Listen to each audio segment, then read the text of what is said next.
Mga kapatid, tayo muli nagbabalik sa ating gawain o sa ating kapahayagan mula sa magandang balita, Biblia. Bago tayo magpatuloy mga kapatid, tayo magpasalamat sa Ama, sa Anak at sa Banal na Espiritu Santo sa nawa't sa nawa, sapagkat nasa kanila ang kapurihan, kadakilahan, kalawalhatian, kapangyarihan, magpakailanman sa nawa't sa nawa. Mga kapatid, ating pag-usapan o ating pagbulayan-bulayan ang katanungan, paano ko mapagtatagumpayan ang takot sa kamatayan? Tandaan natin mga kapatid, sa nakaraang pag-aaral, kailangan mamatay ang pisikal. Pero may mga taong natatakot na mamatay. Dito natin maunawa at maintindihan kung paano natin mapagtatagumpayan ang takot sa kamatayan. Bago tayo magpatuloy mga kapatid, tayo magbigay ng maiksing panalangin sa Ama, sa Anak at sa Banal na Espiritu Santo sa nawa't sa nawa. Amang Diyos, kami po'y dumadalangin sa oras na ito sa pamamagitan lamang ng Panginoong Jesucristo kasapagabay ng Banal na Espiritu Santo. Amang Diyos, dinadakila ka namin sa oras ito. Itinataas ka namin sa oras ito sa pangalan ng Panginoong Jesucristo. Pinupurihan ka namin. Nasa iyo ang kalawalhatian at kapangyarihan magpakailanman. Amang Diyos, idinadalaan ko po ang bawat sa nangangailangan ng pagkain, spiritual man o physical man, at nangangailangan ng kaligtasan mula yung papawid, pandagat man o panlupa man, nasan man naroon ng isang kaluluwa. Naway kapagkat patawarin kami mga tao habang kami nabubuhay sa mundong to, tulad ng aming pagpapatawad sa magkakasala sa amin. Nawa, ilayo nawa kami sa kapahamakan sa pamagitan lamang ng pangalan ng Panginoong Jesucristo at kasapagabay ng Banal na Espiritu Santo. Patubayan nawa kami sa oras ng aming pag-aaral kung paano namin matatagumpayan ang pagkatakot sa kamatayan. Amang Diyos, naway gabayan kami ng Banal na Espiritu Santo sa pamagitan ng Panginoong Jesucristo sapagkat ito'y kalooban ninyo mula sa langit. Maraming salamat po Ama, Anak at Banal na Espiritu Santo sapagkat nasa inyo lamang po ang kapurihan, kadakilahan, kalawalhatian at kapangyarihan magpakailanman sa nawa't sa nawa. Amang Diyos, idinadalangin ko lahat ng ito sa pangalan lamang ng Panginoong Jesucristo at kasapagabay ng Banal na Espiritu Santo sa nawa't sa nawa. So mga kapatid, tayo na po ay magpatuloy. Mga kapatid, tayo muli magpatuloy sa ating gawain o sa ating kapahayagan patungkol sa ating pag-aaral mga kapatid, paano ko mapagtatagumpayan ang takot sa kamatayan. Ang magandang kasagutan ay narito mga kapatid, kahit ng isang tapat ng mananampalataya na nakatitiyak sa kaligtasan ay makakaranas pa rin ng mga sandali na kinatatakutan ang kamatayan. Tandaan natin mga kapatid, no? Kahit tayong mga nakakilala, ang iba ay natatakot pa rin mamatay. Tandaan natin yan mga kapatid. Kasi walang nakakaalam sa may iwan mo oras na ikay mamamatay. So tuloy mga kapatid, normal para sa atin na umiwas kahit sa paksa ng kamatayan. Pwede naman natin huwag pag-usapan, pero dapat natin pag-usapan mga kapatid patungkol sa kamatayang pisikal at spiritual man. Pero ito mga kapatid, ang pag-aaral nito ay patungkol sa pisikal na kamatayan. So tuloy mga kapatid, ang kamatayan ay hindi orihinal na bahagi ng plano ng Diyos para sa kanyang sanlilikha. Totoo naman mga kapatid. Bakit? Kasi nilikha ng Diyos ang tao na banal na walang kamatayan, na tumatahan sa paraiso at may malapit na kaugnayan sa kanya, di ba? Nung panahon ng unang tao, si Adan at si Eva, tandaan natin, nakakasama nila ang Diyos, mga kapatid. Tandaan natin yan. Pero, bakit tayo nahiwalay? Bakit nagkaroon ng kamatayan ng tao? Ang kamatayan ay resulta ng pagsuway ng tao sa Diyos. Ito na yung gawa. Ito yung mga kapatid, no? Ito na yung paggawa. O ito yung unang kasalanan ng tao sa Diyos, mga kapatid. So tuloy, ang isang biyaya ng Diyos na tayo ay namamatay. Ibig sabihin, di ba? Sabi nga ng Diyos kay Adan, or sa kumain ka ng pinagbabawal kong bunga, ikaw ay mamamatay. Pero hindi agad siya namatay sa pisikal, namatay siya sa espiritual, nahiwalay siya sa Diyos, mga kapatid. Yan ang nangyari sa unang panahon ng unang tao, kay Adan at Eva. So tuloy mga kapatid, kung hindi, kailangan natin patuloy na mabuhay sa makasalanang mundong ito, magpasawalang hanggan. Totoo naman, kung hindi namatay ang tao, halimbawa, kung walang kamatayan ng tao, patuloy na nakalalabag ng kasalanan sa paningin ng Diyos, at Baka kung halimbawa man na hindi namatay si Adan at si Eva, di ba? Hanggang ngayon buhay pa rin sila. Sila ang pinakaano. At baka mapuno ang mundo, mga kapatid. Baka mapuno ang mundo. So tuloy, mga kapatid. Tuloy natin. Hindi mapaglalabanan ng kaalaman ng pagpunta sa langit ang natural na reaksyon ng tao pagdating sa usapin ng kamatayan. Ang kahinaan ng ating katawang lupa at ang mga halimbawa ng bigla ang pagkamatay ay paalala sa atin na wala tayong kontrol sa ating buhay sa panganib na mundong ito na ating ginagalawan. Totoo naman, di ba? Sabi ko nga, mga kapatid, walang nakakaalam ng hangganan ng buhay mo sa mundong ito.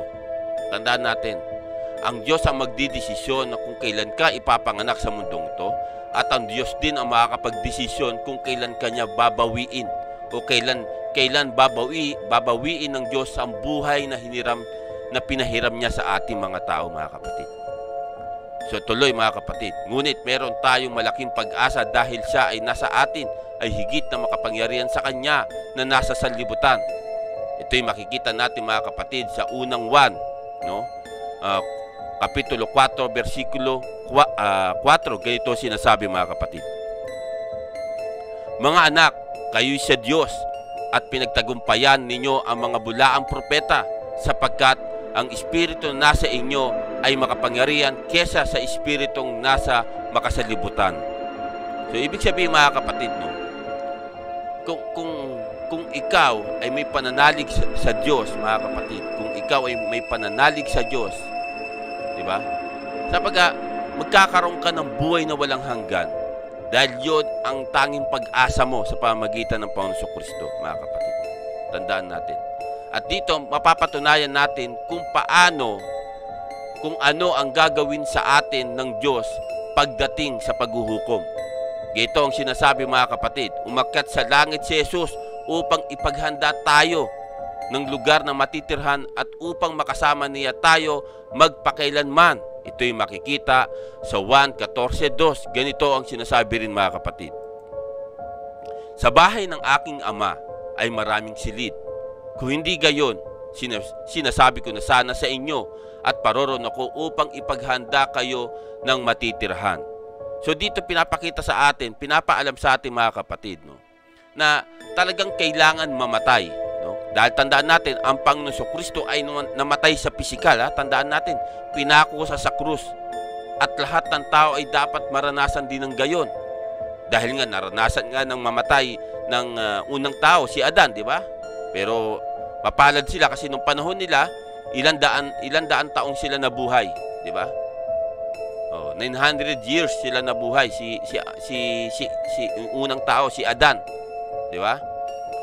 So ganun din naman, mga kapatid, no? Pinapakita sa atin ng Diyos, mga kapatid, kung ikaw ay merong pananampalataya at hindi mo katatakutan ang mamatay sa pisikal, bagkus mas binibigyan mo ng kahalagahan ng buhay na walang hanggan sa pamagitan ng Panginoon Kristo, ay pinaghahanda na tayo ng matitirhan ng Panginoon Kristo. Balikan natin, mga kapatid, no? 1:14-2, ganito sinasabi, mga kapatid. Sa bahay ng aking ama, sabi rito ng Panginoon Kristo, ay maraming silid. Ibig sabihin, pinaghahanda niya na tayo, mga kapatid. Pinagmamalaki niya, mga kapatid, sa bahay ng kanyang ama ay maraming silid.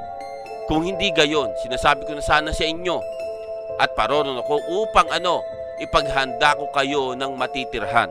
Diba? Yun ang napakasarap isipin, mga kapatid, na meron kang pananalig sa Diyos ay ipinaghahanda ka na ng anak ng Diyos, walang iba kundi ang Panginoon Kristo. So tuloy, mga kapatid, tuloy natin. Ngunit makatutulong ang ikonsidera natin ang mga praktikal na bagay sa pagharap natin sa kamatayan. Tandaan natin, mga kapatid, ang pagkamatay ng Panginoon Kristo ay hinarap niya. Bakit? Kasi tinanggap niya ang lahat ng sakit, tinanggap niya ang lahat ng hampas, tinanggap niya ang lahat ng bugbog, suntok, sampal, pinako sa krus, tinusok ang kanyang tagiliran. Tinanggap niya lahat yun, mga kapatid. Hinarap ng Panginoon Kristo yun. Bakit? Dahil nais ng Panginoon Kristo na sumunod sa kalooban ng Ama na nasa langit para sa ikaliligtas ng lahat ng tao sa sanlibutan, mga kapatid. Kaya ginampanan o ginanap ng Panginoong Kristo ang lahat na nakasulat sa lumang tipan. At yun naman talaga ang dapat mangyari. Kung di nangyari yon at hindi siya namatay sa krus, habang panahon tayong patay sa paningin ng Diyos, tandaan natin yan, mga kapatid. Tandaan natin yan. At baka hindi na tayo umabot sa panahon to, kasi baka sa panahon lang na yon, sabaga, lipulin na uli ng sabaga, tapusin na uli yung ang sanlibutan. Pero dahil nga ang Diyos ay mapagmahal sa ating mga tao, di ba? Ibinigay niya ang kanyang kaisa-isang bugtong na anak, di ba? Kung sino mang sumampalataya sa kanya, hindi mapahamak, kundi magkaroon ng buhay na walang hanggan sa pamagitan ng Panginoong Kristo. So tuloy, dapat nating harapin, mga kapatid, no? Harapin natin ang kamatayang pisikal, okay? Mas matakot ka sa kamatayang espiritual. So tuloy, may ilang aspeto ng kamatayan na nagdudulot ng pagkatakot. Totoo naman, di ba? Totoo naman 'yan, mga kapatid. May mga tao, may sabaga, bakit? Kasi gito kasimple, mga kapatid, no. May mga tao na takot mamatay. Bakit? Dahil sa kanilang maiiwan. Kasi iniisip nila baka lalong mapabaya o lalo nang masira ang pamilya niya o ano man ang kanyang kinatatakot, mga kapatid. Kaya may mga taong takot din mamatay, no? Pero kung alam niya ang katotohanan, hindi niya katakutan ng kamatayan, eh. Bakit? Kasi meron siyang Kristo sa buhay niya. Meron siyang Diyos na kinikilala. So tuloy, mga kapatid, sa kabutihang palad, may sagot ang Diyos para sa bawat isa sa mga takot na ito.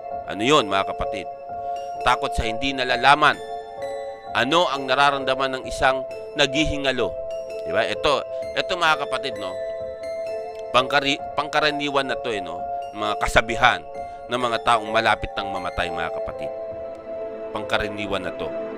So tuloy, mga kapatid, ano ang makikita habang ang kaluluwa ay umaalis sa lupang katawan? Diba? Yan yung mga katanungan, diba? Paano ito magaganap? Gaya ba ito na inulat ng ilang tao na nakakita sila ng isang maningning na liwanag? Diba? Sa mga palabas o sa mga TV, mga kapatid, ganyan yun, eh, diba? Nakakita sila ng isang liwanag, tapos makikita mo sa TV, unti-unting umaalis ang kanyang kaluluwa, diba? Ito naman ay isang kasabihan lamang. Ito ay paniniwala ng mga tao. Pero sa pag-aaral to, wala pang nakakapagpatibay na ganun nga talaga. So tuloy, mga kapatid, tuloy natin. O kaya naman ay sinasabi ng iba na nakikita nila ang mga namatay nilang kamag-anak. Yan din ang kasabihan, lalo na sa ating mga Pilipino, di ba? Na sinusundo na sila ng kanilang mga mahal sa buhay. Tandaan natin, mga kapatid, kahit hindi ka patay, makikita mo ang pamilya mo. Bakit? Kasi ako, na-experience ko na, mga kapatid. Nakita ko na sila sa aking panaginip. Ang aking lola, ang aking lolo, ang aking tiyuhin, ang aking ama dito sa lupa, ang aking pinsan, yung isang pinsan ko pa na matagal nang namatay. Nakita ko sila sa mga panaginip ko. Sabi naman sa akin ng kamag-anak ko, may pahiwatig kung bakit daw sila nagpapakita sa panaginip ko. Pero walang nakakaalam ng katotohanan iyon, mga kapatid. Basta ako, naranasan ko na makita ko ang aking mga mahal sa buhay sa aking panaginip. So tuloy, mga kapatid, tuloy natin. Walang makakapagsabi ng tiyak kung ano ang nararamdaman ng isang naghihingalo. Ngunit inilarawan sa Biblia kung ano ang mangyayari pagkatapos ng kamatayan. Sinasabi sa 2 Korinto 5, versikulo 6 hanggang 8. Ganito ang sinasabi, mga kapatid. Kaya't laging malakas ang aking loob. Alam ko na habang tayo nasa tahanang ito, ang ating katawan, hindi mapapasa atin ang tahanang galing sa Panginoon. Namumuhay ako ayon sa pananalig sa Diyos, hindi sa mga bagay na nakikita. Malakas nga ang loob kong iwan ang katawang ito ng aking tinatahanan upang manirahan sa piling ng Panginoon. Diba, mga kapatid? Yan ang ang yan dapat ang ating naisin, mga kapatid. Kasi oras na namatay ang isang kaluluwa, mga kapatid. Oras na namatay ang isang kaluluwa. Sabi nga, ang paliwanag dito ni Apostol Pablo sa 2 Korinto, mga kapatid, yun ang kanyang nais, no? Yun ang kanyang ninanais na alam niya oras na siya'y namatay, di ba? Na makakasama niya na ang Panginoong Kristo. Yun ang ninanais ni Apostol Pablo. So ano ba sinasabi sa Filipos 1:23? Ganito sinasabi, mga kapatid. Sa dalawang hangarin, ang ibig ko'y pumanaw na sa buhay na ito upang makapiling ni Kristo. Yamang ito ang lalong mabuti para sa akin. Di ba? Ibig sabihin, ang sinasabi ni Apostol Pablo, mga kapatid, na ang nais niya ay pumanaw na para ano? Para makapiling niya na ang Panginoong Kristo. Ibig sabihin doon, mga kapatid, ganun din ang maging hangarin natin, na wag tayong matakot sa kamatayang pisikal. Bakit? Kasi lalo-lalo na kung meron kang pananalig sa Diyos, darating ang oras, darating ang panahon na makakasama mo ang Panginoong Kristo doon sa sinasabi niya sa 1:14, sa bahay ng kanyang ama ay maraming silid. So tuloy, sa oras na umalis ang ating kaluluwa sa ating katawan, uuwi tayo sa Panginoon. Hindi yan, mga kapatid, tandaan natin na hindi yan rekta na katulad na napapanood natin na aakit agad sa ang babalik lamang sa ating Panginoon, mga kapatid, yung hininga ng buhay, yung espiritu ng buhay na nakapaloob sa ating katawan. Ngayon, yung kaluluwa, mga kapatid, yung kaluluwa, ito yung mag-aantay, ito yung pupunta sa kabilang buhay kung saan mag-aantay sa pagbabalik ng Panginoong Kristo para muling buhayin. Di ba? Yun naman sinasabi, mga kapatid. At dito ipapakita natin dito yan, mga kapatid, sa ating pag-aaral. So tuloy, mga kapatid, tuloy natin. Anong dakilang katiyakan na mananatili tayo sa ganitong kalagayan hanggang dumating ang Panginoong Kristo at buhayin tayong muli? Unang Korinto 15:20-22. Ganito ang sinasabi, mga kapatid. Ngunit ang totoo, si Kristo ay muling bunuhay bilang katibayan na muling bubuhayin ang mga patay.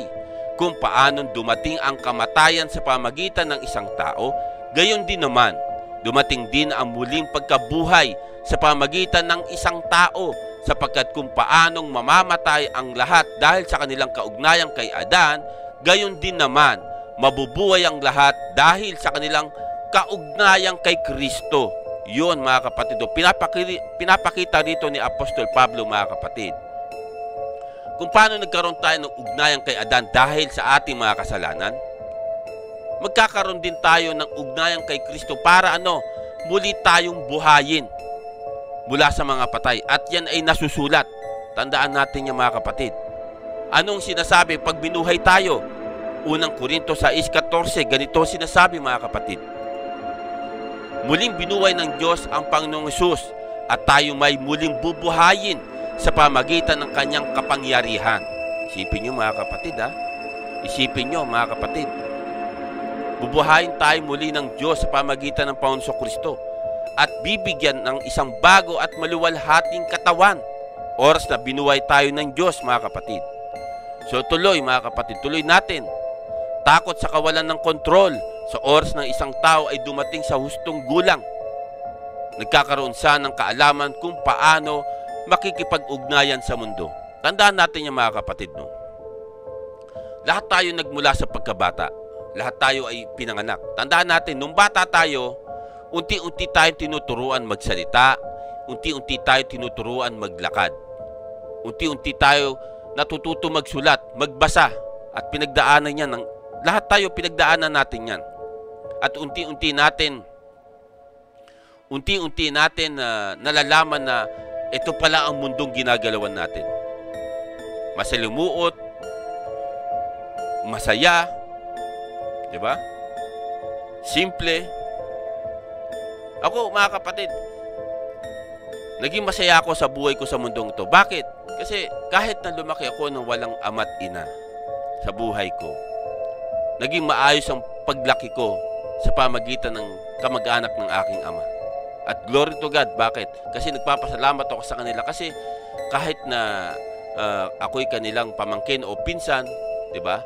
Ay nandun pa rin yung pagkalinga bilang isang bata noon o isang binata hanggang sa nakapagtrabaho, hanggang sa nakapag-abroad, hanggang sa nakapag-ipon. Glory to God, hanggang sa nakakilala, hanggang ito ako ngayon napapanood nyo mga kapatid. Kasi tandaan natin, ang buhay sa mundong to, step by step, hindi mo kagad lahat makukuha eh. Hindi lahat makakamit.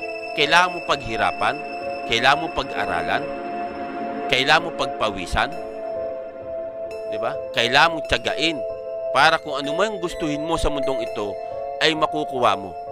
Tandaan natin yan. Diba? Ito, na-share ko na to sa ilang mga live streaming ko, no?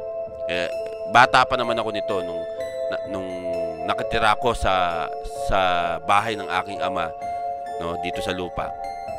Na humiling ako sa kanya, sabi ko, gusto ko ng Walkman. Yung isang kapatid ko sa ama rin, sabi ko, magkapatid kami sa ama, sabi naman niya, bike. Diba? Dumating yung bike, pero yung Walkman hindi. Diba? Siyempre, nagtampo ako doon bilang anak, di ba? Anak mo naman ako, bakit ganun, di ba? Pero, nung panahon na yon, na talagang sinabi ko sa sarili ko, kahit bata pa ako noon, talagang lahat ng gusto ko, pagsusumikapan ko.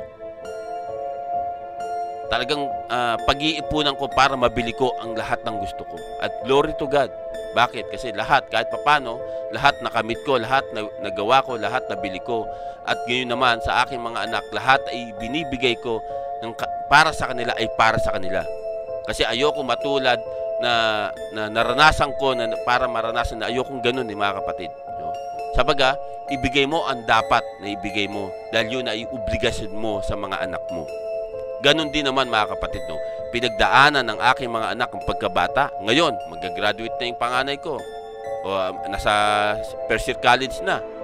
O di ba? Sabi lahat pinagdadaanan sa mundong ito. Kaya yung pagharap sa kamatayan, hindi dapat nating katakutan. Bakit? Kasi literal na mangyayari yun sa bawat isa. Tandaan natin yan mga kapatid. Impisikal ha? Impisikal. Huwag mo naman doblehin, di ba? Huwag mo naman doblehin. Mamamatay ka na sa pisikal, patay ka pa sa spiritual. Napag-aralan na natin yan sa ibang live streaming, mga kapatid. So tuloy, mga kapatid, tuloy natin. So nalalaman niya kung paano makakamit ang kanyang mga kailangan, di ba? Totoo naman, habang lumalaki, nalalaman ng isang tao no, kung paano niya makukuha ang kanyang mga kailangan. Katulad ko, di ba?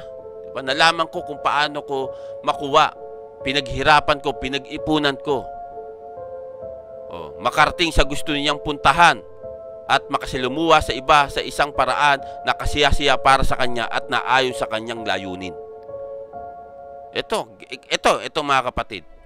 Hindi man tayo nagkakaroon ng sama-sama pero napapanood nyo yung lingkod. Diba? Napapanood nyo yung lingkod at nakikita nyo, ito ang aking layunin. Hindi mula sa aking sarili, kundi ito ay mula sa kalooban ng Ama na nasa langit na makapagpahayag na sinasabi ko lagi nga sa aking mga live streaming, ang yun lingkod ay hindi po pastor, hindi revenant, hindi bishop, wala po akong katungkulan sa isang simbahan, bagkus ako isang normal na tagasunod ng Panginoon Kristo na sumusunod sa kalooban ng Ama na nasa langit. Dahil ako'y ginagabayan o tayo ay ginagabayan ng banal na Espiritu Santo sa pamagitan ng Panginoon Kristo. Tandaan natin yan mga kapatid. Ang ibang tao, may kanya-kanyang layunin, di ba? Para sa kanilang kasiyahan. Ito ang layunin ko ay sabaga, masaya akong ginagawa ito na makapagpahayag dahil ito ang nais ng kalooban ng Ama na nasa langit. So tuloy mga kapatid, tuloy natin. Maraming tao, kahit na yaong mga nagpapahayag ng kanilang pananampalataya sa Diyos, ang natatakot na baka hindi nila makamit ang kanilang kinakailangan. Kaya't iniisip nila ang kailangan nilang panipulahin ang sitwasyon at ang mga tao sa kanilang paligid para sa kanilang kasiyahan. Yan, realidad nangyayari ito mga kapatid, diba? Nangyayari ito sa bawat tao. So tuloy mga kapatid, tuloy natin. Nakakilala tayo ng mga lalaki at babae na nang-abuso o nag-abuso ng ibang dahilan sa kanilang pagkatakot. Hindi sila naniniwala na katatagpuin ng Diyos ang kanilang mga pangangailangan, kaya't sinisikap nilang makamtan ang lahat sa pamagitan ng kanilang sariling lakas. So dito pinapakita sa ating mga kapatid, no? Totoo naman, yung iba, walang kinikilalang Diyos pero nakukuha nila yung gusto nila. Para ano? Para sa pamagitan ng kanilang sariling lakas. Pero yun ay naayon sa kanilang pamumuhay sa sanlibutan, mga kapatid. Hindi maka-Diyos. So tuloy mga kapatid, tuloy natin. Hindi rin sila nagtitiwala na bibigyan sila ng konsiderasyon ng ibang tao, kaya't pinagpipilitan nila sa kanila ang kanilang kailangan. Totoo naman yan mga kapatid, di ba?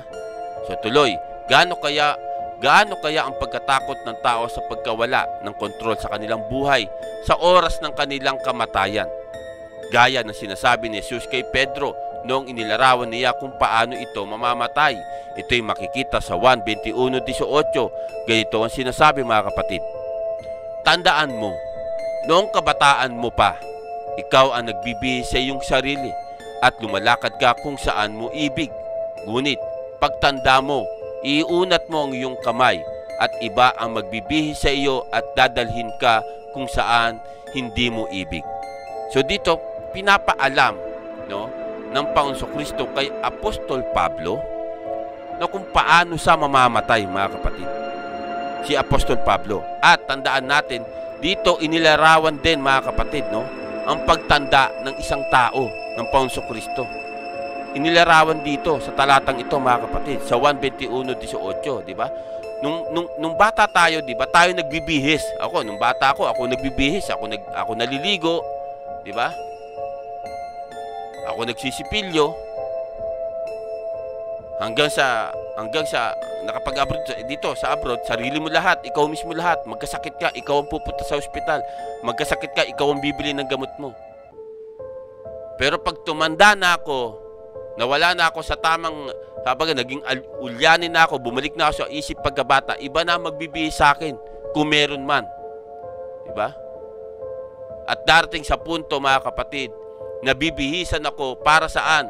Dalhin ako sa huling hantungan. Tandaan natin yan, mga kapatid. Mangyayari yan sa bawat isa. At yun nga ang pinarting ng Panginoong Kristo kay Apostol Pedro. So tuloy, mga kapatid. Bago marinig ni Pedro ang babalang ito, itinatuwa niya si Jesus dahil sa takot sa kamatayan. Diba? Dahil sa takot sa mamatay, takot sa madamay sa kaganapan sa Panginoong Kristo, 3 beses niya itinatwa, di ba? Sa pamagitan ng 3 beses ng pagtilaok ng manok, di ba? Tuloy, mga kapatid, tuloy. Ngunit pagkatapos na mabuhay na magmuli at umakyat sa langit si Jesus, ganap na naging isang bagong nilalang si Pedro. Naging isa siyang tao na sigasig sa pangangaral ng Ebanghelyo ni Kristo ay higit ng kanyang pangangailangan na kontrolin ang kanyang kapaligiran. Ito'y makikita sa Gawa 5:29. Ito sinasabi, mga kapatid. Ngunit sumagot si Pedro at ang ibang mga apostol, ang Diyos ang dapat naming sundin, hindi ang tao. Yan ang sinasabi ni Apostol Pedro, mga kapatid. So doon pinapakita lang, mga kapatid, kung paano sa binago ng Diyos at hindi siya natakot mamatay. Kasi sinagot niya ang mga umuusig sa kanila Diba? Sabaga, doon sa Gawa 5:29, mga kapatid, kung babasahin mo yung kabuuan nun, pinagbabawalan sila ng mga Pariseo o ng mga Hudyo na huwag ipangaral ang Ebanghelyo, mga kapatid. Pero dahil nga mas sinunod, no? Sinunod ni Pedro ang kalooban ng Ama na nasa langit. Anong sabi niya, mga kapatid? Anong sabi ni Apostol Pedro, mga kapatid? Ito sinasabi sa mga Gawa 5:29. Ngunit sumagot si Pedro at ang ibang mga apostol, ang Diyos ang dapat naming sundin, hindi ang tao. O, di ba? Sa pagkakalooban ng Diyos ang sinunod ni Pedro, hindi siya natakot. Kasi alam niyang pwede silang patayin katulad ng ginawa ng mga Hudyo sa Panginoong Kristo. Pero dahil nga binago na si Apostol Pedro, taasan niya pinagmamalaki na dapat sumunod sa Diyos, hindi sa tao. Yan ang katotohanan na dapat din natin malaman, mga kapatid. So tuloy, mga kapatid, gaya ni Pedro, tuloy natin, gaya ni Pedro, ang banal na Espiritu lamang ang makapagbibigay sa atin ng lakas upang harapin ang mga hamon na ating kinaharap. Totoo naman, di ba? Kung meron kang banal na Espiritu Santo sa buhay mo, mga kapatid, anumang problema yan, alam mong hindi ka pababayaan, hindi ka iiwanan ng Ama, ng Anak at ng banal na Espiritu Santo, kasi ibibigay niya sa iyo kung ano yung lunas sa kinaharap mong problema. Di ba? Nakakalungkot lang, di ba? Yung iba, sabi ko nga, di ba, sa ibang live streaming ko, di ba? Sabi ko nga na ang mga taong hindi nakakayanan pagdating sa kinaharap nilang problema ay nagpapakamatay. Bakit? Kasi nga, unang-una, wala silang Kristo sa buhay nila.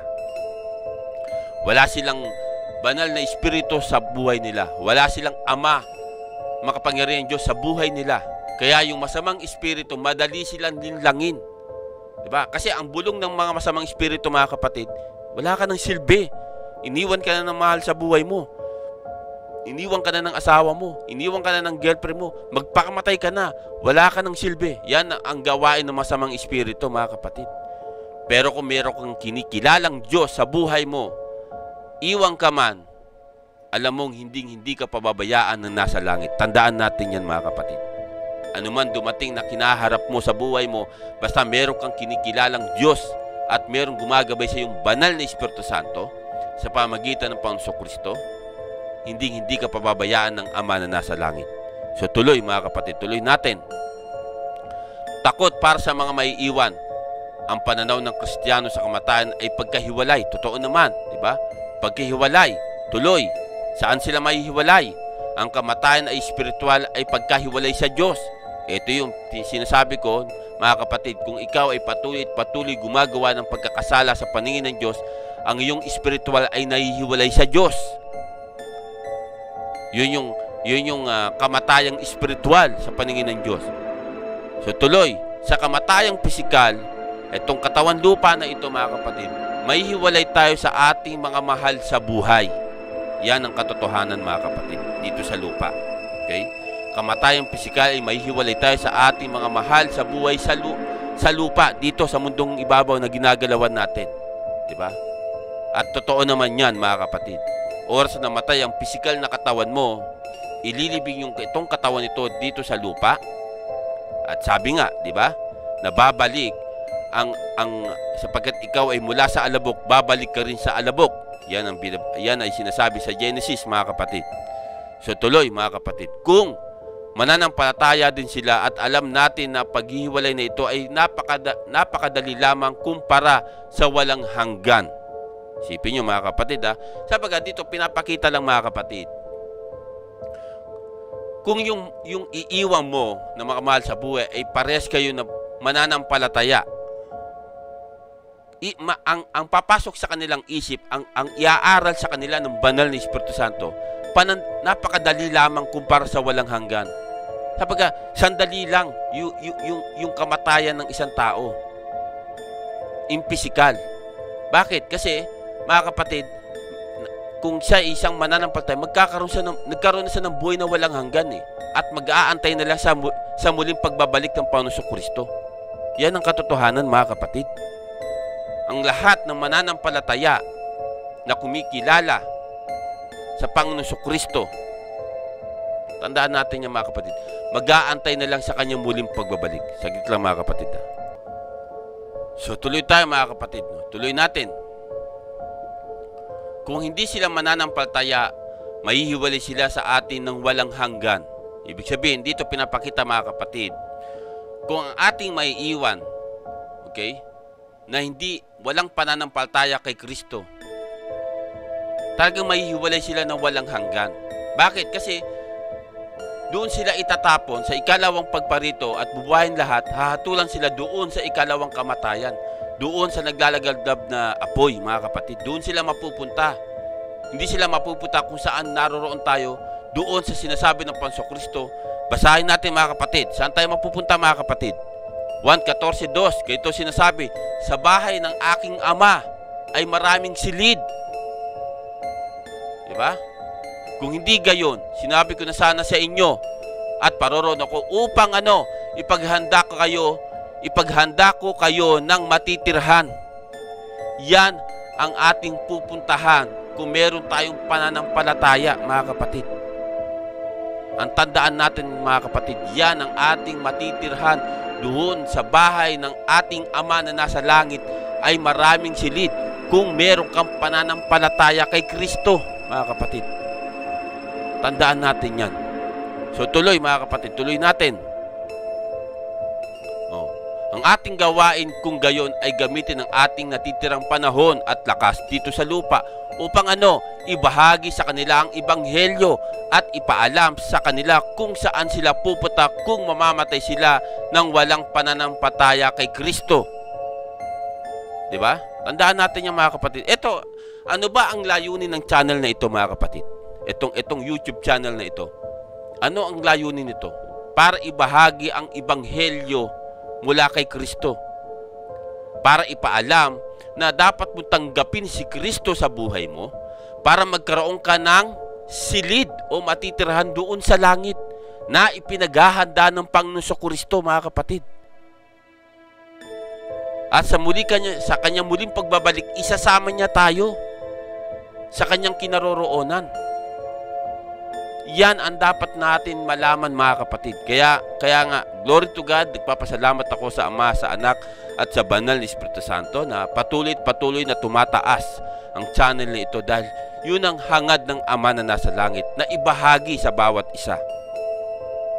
Ang hiling ko lamang, wala akong hiningin kapalit, mga kapatid, ha? Manood lang kayo, unawain nyo, intindihin nyo ang maririnig nyo at yung mababasa nyo ng mga talata. At tanggapin nyo si Kristo sa buhay nyo para magkaroon kayo ng silid sa bahay ng ating Ama na nasa langit, mga kapatid. Yan ang tandaan natin yan, mga kapatid. Yan ang pagkatandaan natin. So tuloy, sa huli, nasa kanila ang desisyon. Totoo naman, mga kapatid. Nasa mga tao, nasa mga mahal natin sa buhay, kung ano ang magiging desisyon nila. Kung tatanggapin ba nila si Kristo o hindi. Diba? Tandaan natin yan, mga kapatid. So tuloy natin, takot sa pagharap sa kamatayan. Kakauti sa atin ang nakakaalam kung paano tayo mamamatay. Totoo naman, mga kapatid, walang nakakaalam ang uri ng kamatayan mo. Ano ba yon, mga kapatid? Ano ba, mga kapatid? May namatay na mabilis at walang sakit na naramdaman. Totoo naman. Nabangungot. Diba? Binangungot, namatay. At tandaan natin, mga kapatid, may dahilan ng Diyos kung bakit sa isang pamilya ay merong namamatay. May dahilan, mga kapatid. Tandaan natin yan. May dahilan.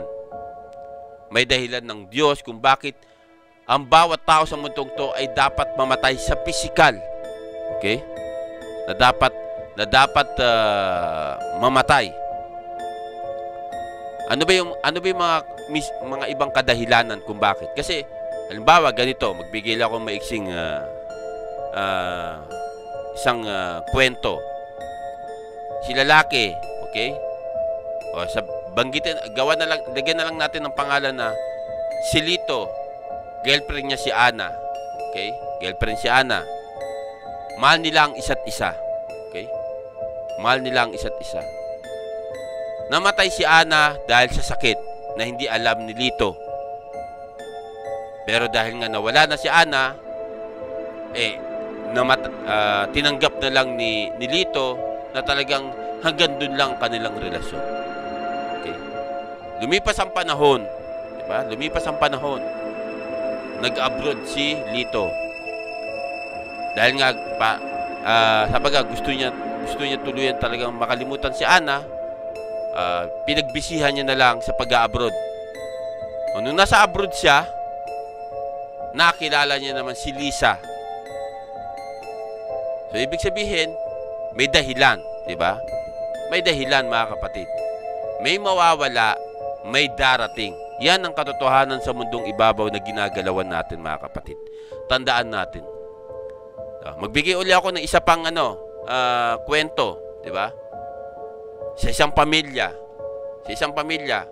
tatay, nanay, at 6 na kapatid. Okay? Yung 3, nagtatrabaho na. Yung mga bata pa, nag-aaral pa. Okay? Namatay si tatay dahil sa sakit din. Tinanggap ng mga anak at ang kanilang ina na talagang wala nang magagawa. So nung nailibing na, napagdesisyonan nung panganay, nung pangalawa at nung pangatlo, sabi nila kay nanay, "Nay, huwag na kayong magtrabaho, dito na kayo sa bahay. Kami nang bahalang 3 doon sa 3 nakababatang kapatid namin." Yung panganay, 'di ba? Yung panganay natutong magtabi para sa bahay, gastusin sa bahay, kuryente, tubig, ilaw, kuryente, tubig. Yung pangalawa, dahil maganda na rin naman trabaho niya, siya ang bahala sa pagkain sa araw-araw. Yung pangatlo, siya yung bahala sa pag-aaral nung 3 pang nakababatang kapatid. Sabaga, may dahilan kung bakit may nawawala. Okay? May dahilan kung bakit may namamatay sa pisikal na katawan. Tandaan natin yan, mga kapatid. May dahilan ng Diyos. So tuloy, mga kapatid, tuloy, may namatay habang natutulog. Ito yung sinasabi ko kanina. At may namatay sa paghihirap dahil sa isang karamdaman. Totoo naman. 'Di ba? Ang pag-aabuso, mga kapatid, sa katawang pisikal, inom, alak, sigarilyo, isa lang pala yun, sorry. Inom, sigarilyo, sugal, babae, iba't ibang uri na ginagawa sa kalayawan sa sanlibutan. Di ba bandang huli ang kasabihan ng matatanda sa mga nagkakasakit? Yan na, sinisingil ka na sa ginawa mong pag-aabuso sa katawan mo. At prove it yan, mga kapatid, ha? Prove it yan sa aking ama dito sa lupa. Pinahirapan muna siya bago siya kunin dito sa mundong ito, mga kapatid. Ilang taon din siya naghirap na stroke, mild stroke, tapos malalang stroke. Pinahirapan muna siya hanggang sa bawian na siya ng buhay. Yan ang sinasabi sa pag-aaral natin, mga kapatid. May mga taong namamatay dahil sa paghihirap sa sakit o sa karamdaman. Literal na nangyayari yan sa bawat isa. So tuloy, mga kapatid, tuloy natin. Ang misteryo ng kamatayan at ang kawalan natin ng kakayahan na makapaghanda para dito ay totoong nakatatakot. Totoo naman, di ba? Kahit na may taning na ang ating buhay at alam natin kung paano tayo mamamatay, totoong nakakatakot pa rin ang pagharap sa kamatayan. Pero sabi ko nga, sa sanlibutan o nabubuhay sa sanlibutan, matatakot ka talaga na mamatay. Pero kung meron kang kinikilalang Diyos sa buhay mo, handa kang harapin ang kamatayan. Bakit? Kasi alam mo, merong nag-aantay sa iyong buhay na walang hanggan sa darating na paghuhukom, mga kapatid. Tandaan natin yan, mga kapatid. Yan ang may kumikilalang Kristo sa buhay. Yan ang matatanggap natin kapag kinilala natin ang makapangyarihang Diyos Ama na nasa langit at tinanggap natin sa buhay natin ang banal na Espiritu Santo. Tandaan natin yan, mga kapatid. So tuloy, ngunit ang takot na ito ay panandalian lamang. Totoo naman, ito isang sandali na pinagdaanan at pagdaraanan ng lahat ng tao.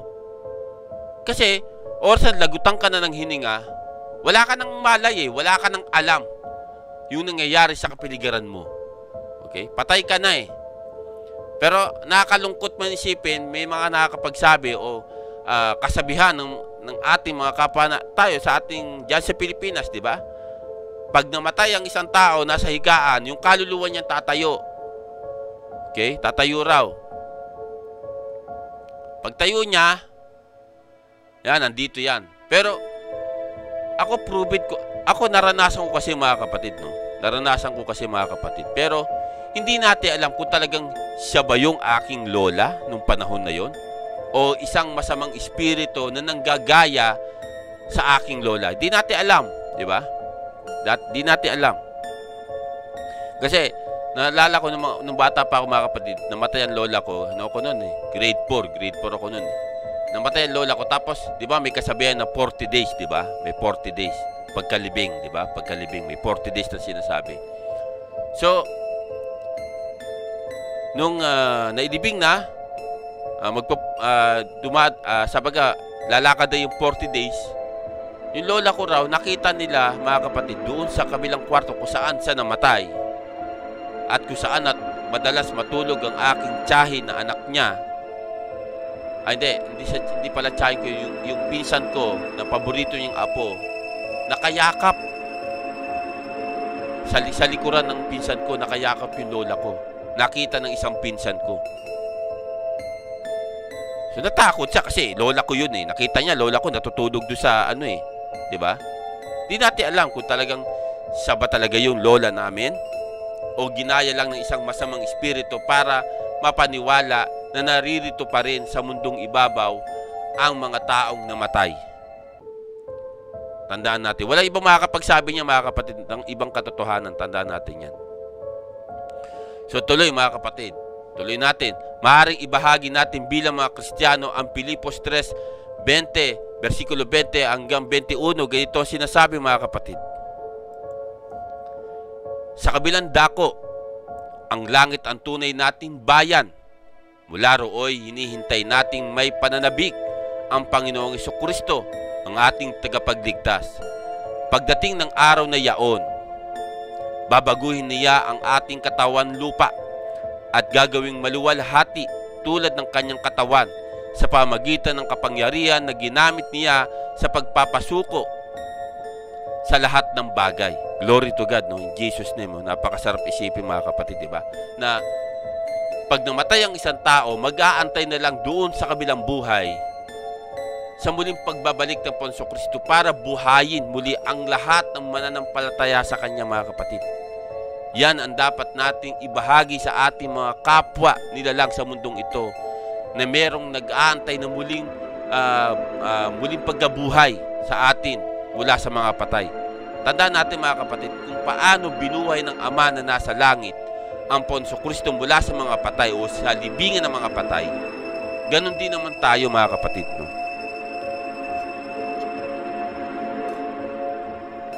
Ganon din naman tayo. Bubuhayin tayo mula sa libingan ng mga patay at babaguhin ang ating katawan. Sabi nga, paano daw yon? Inagdas na yung katawan lupa. Walang imposible sa Diyos, mga kapatid. Makapangyarihan ng Diyos. Isipin nyo na lang ginawa kay mga kapatid, kay Lazaro ng Panginoong Kristo, di ba? Ilang araw na, nangangamoy na nga eh. Nangangamoy na nga si Lazaro eh. Pero makapangyarihan ng Diyos, sabi ko nga, makapangyarihan ng Diyos, walang imposible sa Kanya. Di ba sabi ng Panginoong Kristo, Ama, dinirinig mo lahat ang nais ko, sabi ng Panginoong Kristo, di ba? Idinadalain ko sa iyo itong taong ito, di ba? Sabi ng Panginoong Kristo. O sumigaw ang Panginoong Kristo, Lazaro, lumabas ka. O lumabas si Lazaro. Nakabalot pa kasi yun ang pagkakalibing sa mga Hudyo, ganun daw. Ganun yung nakabalot sa tela, sa puting lino eh. 'Di ba? Walang imposible sa Diyos, mga kapatid. Mangyayari talaga ang sinasabi rito sa Filipos 3 versikulo 20 hanggang 21, 'di ba? Sa kabilang dako, ang langit ang tunay nating bayan. Mula rooy, hinihintay natin may pananabik ang Panginoong Jesucristo, ang ating tagapagligtas. Pagdating ng araw na yaon, babaguhin niya ang ating katawang lupa at gagawing maluwalhati tulad ng kanyang katawan. O isipin niyo, mga kapatid. Diba? Kung meron kang pananalig kay Kristo, meron kang kinikilalang Diyos sa buhay mo. Tinanggap mo ang banal na Espiritu Santo sa buhay mo. Meron tayong ang ating bayan doon sa langit, hindi dito. Sabi nga ni Apostol Pablo, pangsamantala lamang tayo dito sa mundong ito. Ang tunay nating tirahan doon sa langit. Kaya nga ipinaghahanda tayo ng Panginoong Kristo, mga kapatid eh. 'Di ba? Anong sabi niya? Sa 1:14-2, 'di ba? Gito sinasabi ng Panginoong Kristo, sa bahay ng aking Ama ay maraming silid. Ipinagmamalaki niya sa mga apostol at sa ating mga tao sa panahon natin. Kaya nababasa natin itong talatang ito. Sa bahay ng aking Ama ay maraming silid. Kung hindi gayon, sinabi ko na sana sa inyo at paroroon ako upang ipaghanda ko kayo ng matitirhan. Yan ang dapat nating isipin, mga kapatid, na dapat natin tanggapin si Kristo sa buhay natin, or sa tinanggap mo si Kristo sa buhay mo, meron kang matitirhan sa langit na ipinaghahanda ng Panginoong Kristo, mga kapatid. Kaya huwag natin katakutan na mamatay in physical, dahil talaga darating sa buhay ng tao na mamamatay at mamamatay ang physical na katawan. Pero wag mo naman sana idama yung spiritual. Diba? Yung spiritual, bigyan mo ng buhay na walang hanggan. Sa pamagitan nino? Sa pamagitan ng Panginoong Jesucristo, mga kapatid. So tuloy, mga kapatid, upang maibsan ang ating takot, maaari nating gawin ang mga sumusunod na hakbang upang ihanda ang ating sarili at ang ating mga mahal sa buhay sa pagdating ng kamatayan. Diba? Kung meron kang pananampalataya, paghandaan mo na ang araw ng iyong kamatayan. Huwag kang matakot kasi alam mong merong buhay na walang hanggan na nag-aantay sa iyo sa darating na paghuhukom. Tandaan natin yan, mga kapatid. Tuloy, mga kapatid. Pagtatagumpay laban sa takot sa kamatayan, mga praktikal na hakbang. Maraming tao ang naniniwala na hindi pa sila dapat mamatay dahil napakarami pa nilang dapat gawin sa lupa. Yan, etong mga taong to, mga kapatid, no? Ito yung mga nabubuhay sa sanlibutan. Pero bilang tayo ay nabubuhay kay Kristo, diba? Handa na tayo kung kailan babawiin ang ating buhay. Handa na tayo. Bakit? Kasi kung handa tayo, sabi nga ng Panginoong Kristo, kung sino man yung mamatay, no, na binibigyang kahalagahan ang kanyang buhay, ay kapapahamak niya yun. Pero kung sino man yung mamatay sa pangalan niya, ay magkakaroon ng buhay na walang hanggan. Logic lang dun, mga kapatid, sa sinasabi ng Panginoong Kristo eh. Logic lang yun eh. So tuloy, mga kapatid, tuloy natin.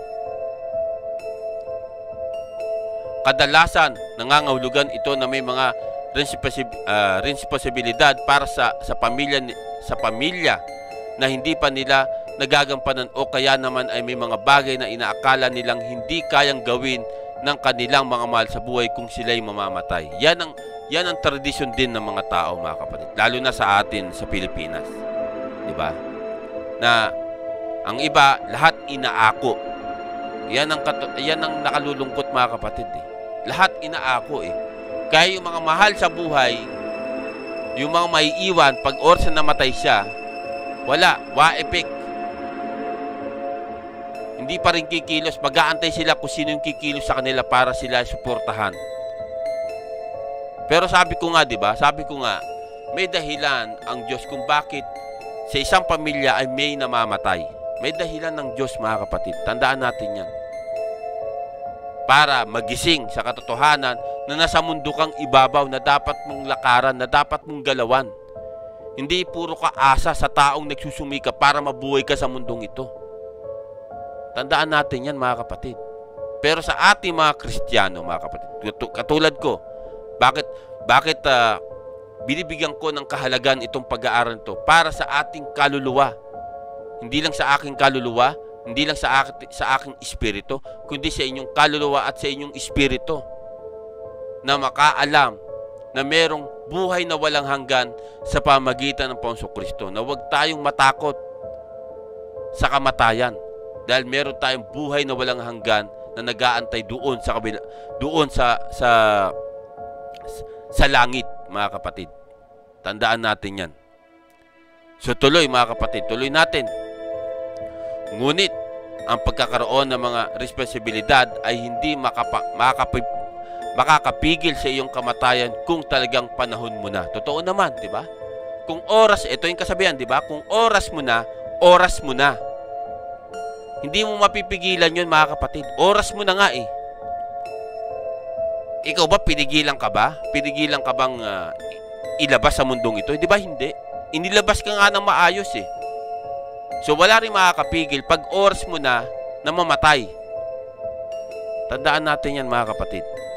So tuloy, maibsan ang ating pagkatakot sa kamatayan kung magpaplano tayo bago dumating ang sandaling iyon. Ito na yung katulad itong mga mayayaman, no, mga kapatid. Yung totoo naman, di ba? Yung mga mayayaman, di ba? Alam nilang mamamatay sila eh. Kaya hinahanda nila ang kanilang lahat na papeles, di ba? Gagawa na sila ng last will o ng testamento. Ipapaubayan nila sa kanilang abogado, di ba? Pag namatay na siya, ang abogado na ang mag-aayos lahat ng papeles at doon na sasabihin sa pamilya o sa naiwang pamilya na ganito, na ganyan, ikaw, ganito matatanggap mo, di ba?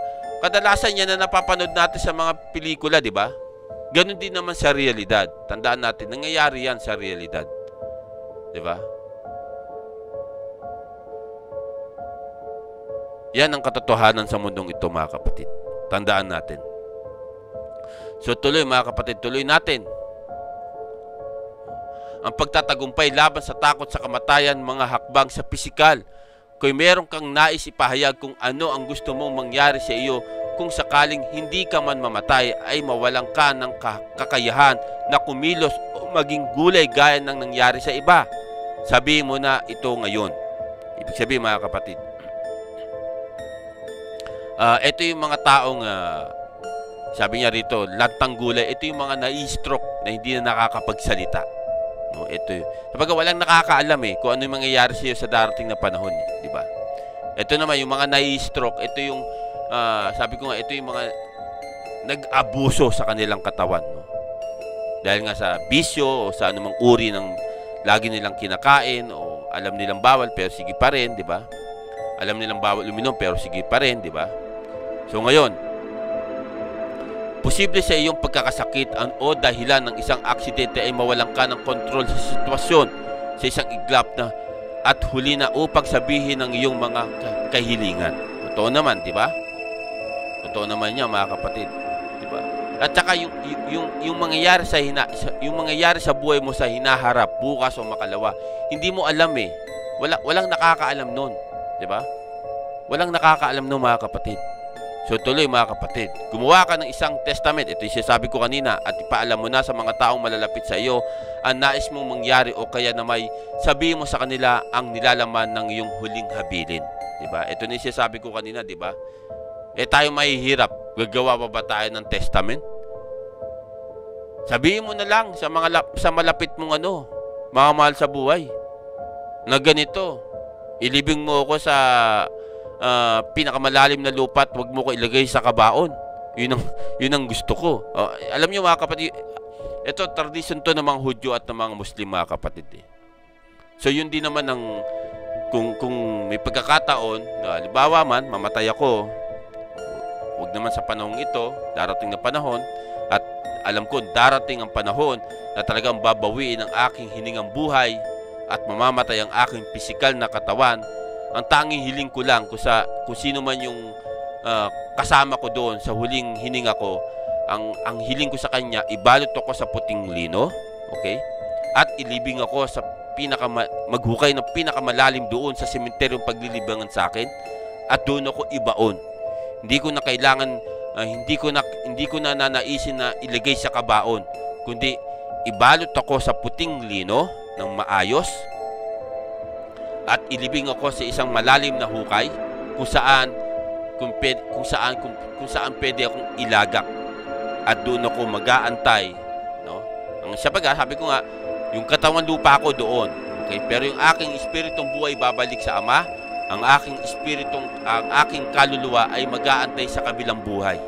Tandaan natin yan, mga kapatid. So tuloy, yun ang habiling ko kung halimbawa dumating ang panahong iyon, mga kapatid. Pero walang makakapagsabi. Diba? Walang makakapagsabi kung anong mangyayari sa hinaharap. Tandaan natin yan. Kundi ang Diyos lamang ang nakakaalam. So tuloy, mga kapatid. Tuloy natin. Pumili ka ng isang taong mapagkakatiwalaan at bigyan mo siya ng authorize na gumawa ng desisyon para sa iyo kung sakaling dumating ang sandali na hindi mo kayang magdesisyon para sa iyong sarili.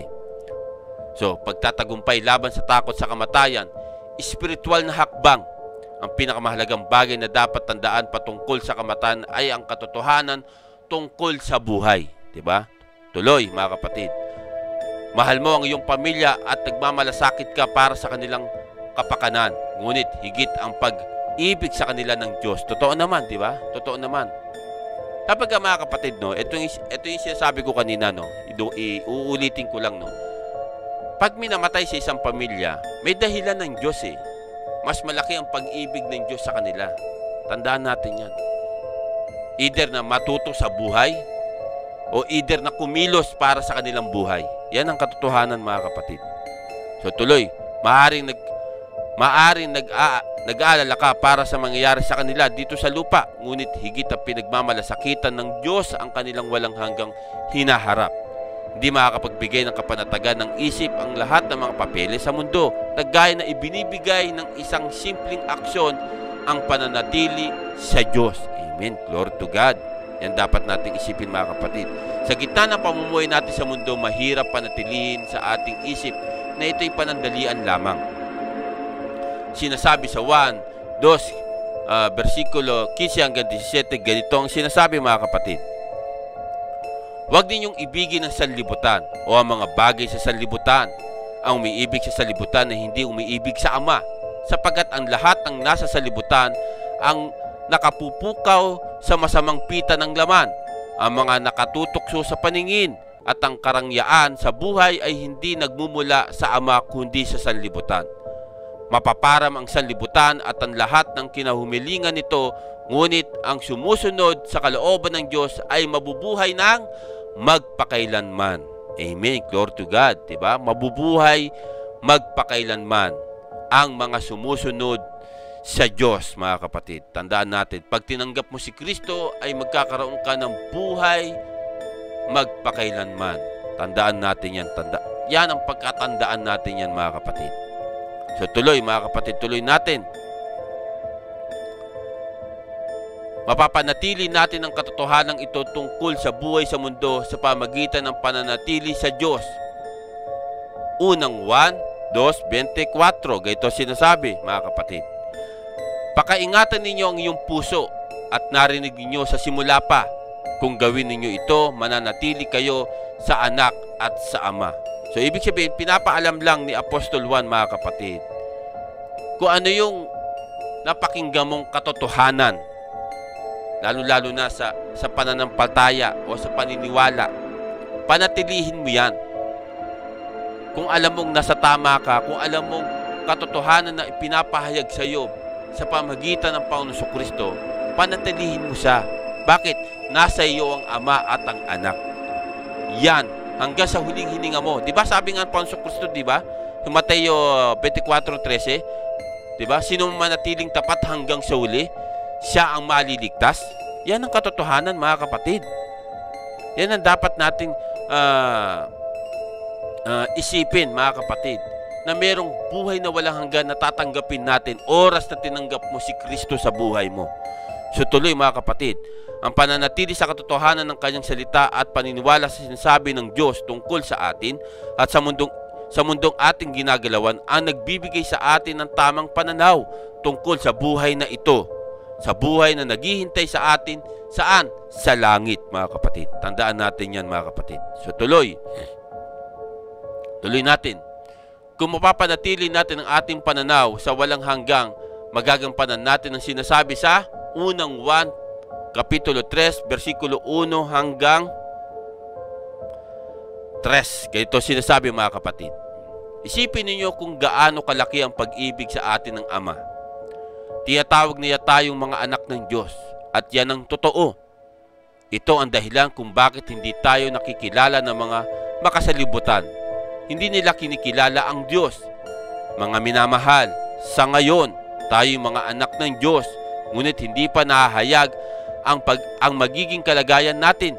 Gayunman, alam natin sa pagparito muli ni Kristo, tayo'y matutulad sa Kanya sapagkat makikita natin siya ng Kanyang likas na kalagayan, kaya't ang sinumang may pag-asa sa Kanya ay nagpapakalinis tulad ni Kristo na siya'y malinis. Ibig sabihin mga kapatid, no, dito pinapaalam lang sa atin ni Apostol Juan na kung paano nagpakabanal ang Panginoong Kristo, ganun din naman tayo mga kapatid. Kung paano sumunod ang Panginoong Kristo sa kalooban ng Ama na nasa langit, ganun din naman tayo mga kapatid. Wag tayo magpakarumi sa paningin ng Diyos, kundi magpakalinis. Paano tayo magpapakalinis? Kundi sumunod sa kalooban ng Ama, tanggapin si Kristo sa buhay natin, at tanggapin natin ang gabay ng banal na Espiritu Santo para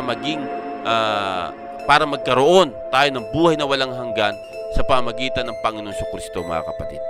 Tandaan natin yan. So tuloy mga kapatid, tuloy natin. Sa pamagitan ng ating pamumuhay, makikita ng mga taong walang pananampalataya na hindi tayo taga-sanlibutan. At ibahagi natin ang salita ng Diyos upang ang lahat na makarinig at mapabilang maging mga anak ng Diyos, at nasain natin ang araw na yaon na tayo ay magiging kagaya ni Kristo at makikita siya ng mukaan. Amen.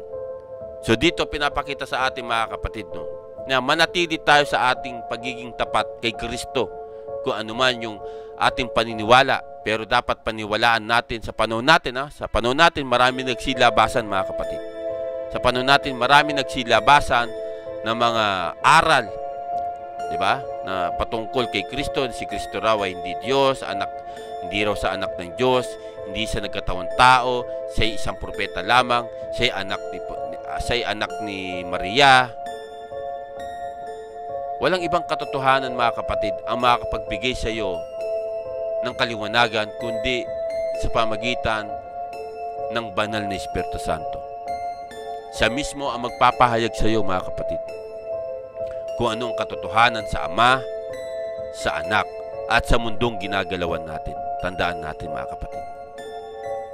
Tandaan natin mga kapatid, no? Sa mundong ito mga kapatid ay puno ng kasalanan. Diba? Sabi nga sa Roma 3:23, diba? Sapagkat ang lahat ay nagkasala at hindi nakaabot sa kaluwalhatian ng Diyos. Ni isa walang mabuti mga kapatid. Lahat nagkasala. So para hindi mo maranasan yung kamatayan sa impyerno, at hindi ka mamatay sa pisikal, sa spiritual, bagamat mamamatay ka sa pisikal, at hindi ka makaranas sa spiritual na kamatayan, tanggapin mo si Kristo sa buhay mo, ang siyang nagbayad sa ating kasalanan. Inako ng Panginoong Kristo ang ating kasalanan.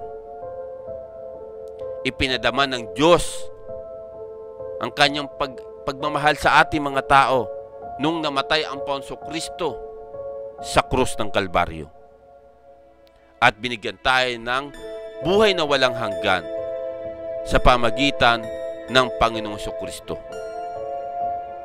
Tanggapin natin sa buhay natin ang Panginoong Kristo dahil yun ang kalooban ng Ama na nasa langit mga kapatid. Oras na tinanggap mo ang Panginoong Kristo, tinanggap ka na rin ng makapangyarihang Ama na nasa langit at bibigyan ka ng gabay ng banal na Espiritu Santo nang siyang mag-aayos sa buhay mo mga kapatid. Tandaan natin, walang ibang kaligtasan kundi sa Panginoong Kristo lamang mga kapatid. Bakit hindi mo ipahayag sa buhay mo na ang Panginoong Kristo ang siyang daan, ang katotohanan, at ang buhay? Hindi ka makalalapit sa Ama kundi sa pamagitan niya. Tanggapin mo sa buhay mo, ipahayag mo sa buhay mo, sa puso mo, sa isip mo na ang Panginoong Kristo ay kinikilala mong tagapagligtas, pinakapanganay sa lahat, anak ng Diyos at Diyos. Or sa tinanggap mo ang Panginoong Kristo sa buhay mo mga kapatid, magkakaroon tayo ng buhay na walang hanggan. Magkakaroon ka ng buhay na walang hanggan na ang sinasabi 'di ba? Na sinasabi ng banal na salita. I-plus ko ulit, 'di ba? Oh, 'di ba? Sabi rito ng Panginoong Kristo sa 1:14:2, sa bahay ng aking ama ay maraming silid. Or sa tinanggap mo ang Panginoong Kristo, ipinaghandakan niya na ng matitirhan doon sa langit, mga kapatid. Tandaan natin yan. Di ba? Napakalinaw, di ba? Sa bahay ng aking ama ay maraming silid. Kung hindi gayon, sinabi ko na sana sa inyo at paroroon ako upang ipaghanda kayo o ipaghanda ko kayo ng matitirhan. Oras na tinanggap mo sa buhay mo ang Panginoong Hesukristo, mga kapatid. Tandaan natin yan. Ipahayag mo, mga kapatid, ipahayag mo na tinatanggap mo sa buhay mo ang Panginoong Hesukristo para magkaroon ka ng isang silid o matitirhan doon sa langit na ipinaghahanda niya para sa iyo.